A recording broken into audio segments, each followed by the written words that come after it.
Market में बहुत ज़्यादा ऐसे इन्वेस्टर हैं जो कहते हैं कि हमने इन्वेस्ट किया और हमें लॉस हो गया, उसके बाद हमने जो अपना जो इन्वेस्टिंग जर्नी है वो छोड़ दी। तो इसके बारे में मैं ये कहना चाहूँगा कि लोग ऐसे स्टॉक्स को खरीदते हैं जो अपने ऑल टाइम हाई पे होते हैं। उसको खरीदने के बाद आप ये एक्सपेक्ट करते हो कि आगे ही वो जो स्टॉक है वो 10 गुना 20 गुना मतलब परसेंट चढ़ गया है, उसके बाद भी वो और कंटिन्यूसली 50% बढ़ता जाएगा। तो ऐसा नहीं होता है शेयर मार्केट में। मार्केट में हमेशा जो स्टॉक है वो कंटिन्यूसली अगर रनअप दिखा रहा है तो उसमें कुछ ऐसा आगे जाके टाइम आएगा कि वो प्रॉफिट बुकिंग दिखाएगा। उसके जो उसमें जो इन्वेस्टर हैं वो प्रॉफिट बुक करेंगे और अपना जो पैसा है उसको सेव करेंगे। तो हम जो रिटेल इन्वेस्टर हैं इस चीज़ को समझते नहीं हैं। हमारे जैसे जो छोटे इन्वेस्टर हैं, जो सैलरीड एम्प्लॉय हैं, जिनके पास इतना ज़्यादा पैसा नहीं होता कि वो हर हर स्टॉक में ऐसे करते चले जाएँ, और उनको जब बाद में फ़ील होता है कि उनका नुकसान हुआ है तो वो शेयर मार्केट को बुरा बोलते हैं। तो हमें अपना जो तरीका है वो बदलना पड़ेगा, हमें स्मार्ट तरीके से काम करना पड़ेगा। जैसा कि मैं ये आपको चार्ट दिखा सकता हूँ, ये मैंने उज्जीवन स्मॉल फाइनेंस बैंक का एक चार्ट खोल रखा है। तो इसमें हुआ क्या था, ये जो स्टॉक है वो कंटिन्यूसली नीचे गिरता जा रहा था, डाउन ट्रेंड में था। कंटिन्यूसली आपको डाउन ट्रेंड में जाता हुआ देखने को मिल जाएगा। तो इसमें जब टर्न अराउंड आया, इस स्टॉक में जब टर्न अराउंड आया तो जो बिग इन्वेस्टर थे उन्होंने इस रेंज में बाई करना शुरू कर दिया स्टॉक को, ये जो रेंज है। तो इसमें जब उन्होंने बाइंग करना शुरू कर दिया तो ये जो स्टॉक है वो ऑलरेडी इतने मतलब डिस्काउंट पे उनको मिला। हमें जो है अभी ये स्मार्ट तरीके से काम करना पड़ेगा। हमें जो स्टॉक्स हैं वो डिप्स पे बाय करने होंगे या फिर सर्टेन डिस्काउंट पे बाय करने होंगे, और उनको बाय करने का तरीका जो है वो हमारा थोड़ा सा अलग होना चाहिए। जैसे कि हम मंथली इन्वेस्ट करते हैं, हमारा सैलरी आता है या फिर किसी भी तरीके का हमारे पास एक्स्ट्रा इनकम आता है, तो उसको किसी स्टॉक में इन्वेस्ट ऐसे करना है कि वो हमें ज़्यादा से ज़्यादा जो है वो वैल्यू दे सके। जैसे कि मान लो अगर हमें इस स्टॉक को बाय करना था, तो मुझे स्टॉक अच्छा लगा फंडामेंटली और टेक्निकली भी, तो मुझे जो स्टॉक है ये सबसे पहले जो मुझे इसको थोड़े से डिस्काउंट पर आने के बाद ही खरीदना था। जैसे कि अगर मैं देखूँ ये जो स्टॉक है इसका जो सपोर्ट था ये इस रेंज में बन रहा था, तो मुझे जो है अगर इस स्टॉक में मान लो 50,000 या 40,000 इन्वेस्ट करना था, तो मुझे ये जो स्टॉक है वो इस डिप पे खरीदना था, इस फर्स्ट पॉइंट पे खरीदना था। उसके बाद मेरे को जो है पूरा पैसा ही इसमें इन्वेस्ट नहीं करना था। मेरा जो 40,000 50,000 का कॉर्पस है उसे 3 या 4 किश्तों में बाँटना पड़ेगा। 4 पार्ट्स में बाँट के उसका जो फर्स्ट पार्ट है वो यहाँ पे मुझे डिप्लॉय करना था। उसके बाद अगर ये जो स्टॉक है कुछ समय के बाद और नीचे गिरता है तो उससे मुझे ये 2 नंबर पॉइंट पे इसको खरीदना था।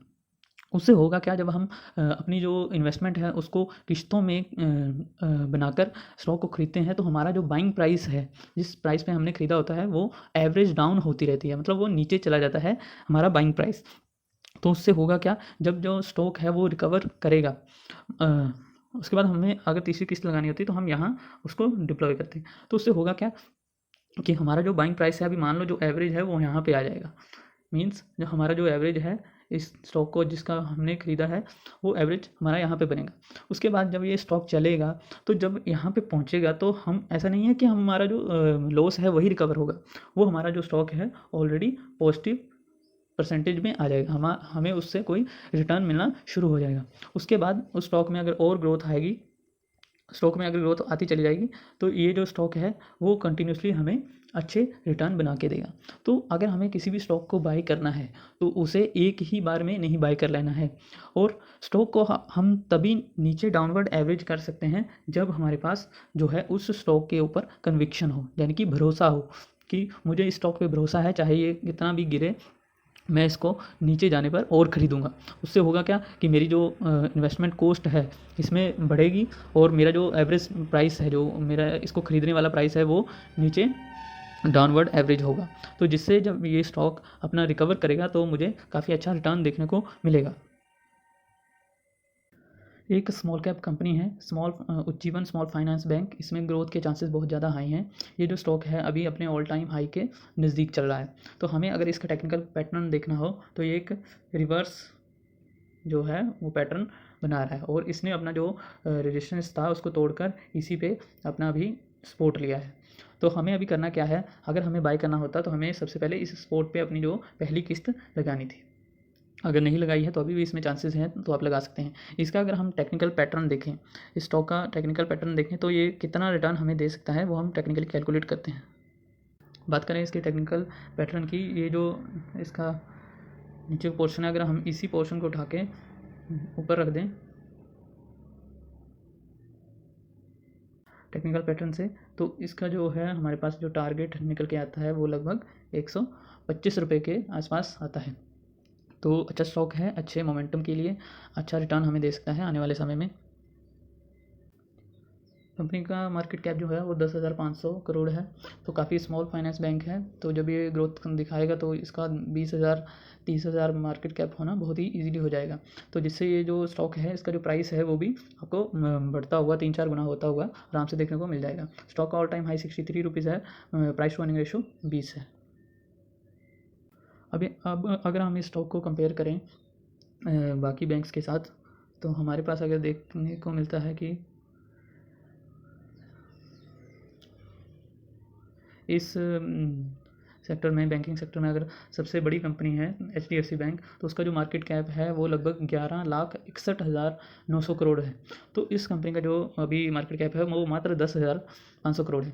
तो आप अंदाज़ा लगा सकते हैं, अगर इसका मार्केट कैप 1 लाख करोड़ भी पहुंच जाता है तो ये स्टॉक जो है वो आराम से 10 गुना 12 गुना हो सकता है। स्टॉक की अगर अर्निंग्स की बात करें तो इसका जो प्रॉफिट है वो अभी कंटिन्यूसली एक बार डिप किया था 2022 में 415 करोड़, उसके बाद 1100 करोड़ और उसके बाद 1200 करोड़। तो कंटिन्यूसली प्रॉफिट जो है वो ग्रोइंग है।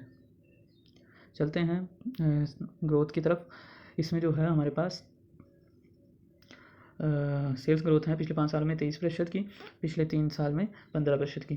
उसके बाद प्रॉफिट ग्रोथ जो है वो पिछले 5 साल में 176%। तो स्टॉक ने काफ़ी अच्छा रनअप दिखाया है, जिसकी वजह से इसका प्रॉफिट काफ़ी तेज़ी से बढ़ा है, और पिछले 3 सालों में 46%। और स्टॉक का जो अभी CAGR है वो मात्र अभी 23% का है। तो आने वाले समय में हम इससे एक्सपेक्टेशन कर सकते हैं कि ये जो स्टॉक है काफ़ी तेज़ी से बढ़ेगा। उसके बाद आते हैं शेयर होल्डिंग पैटर्न पे। तो इसमें जो है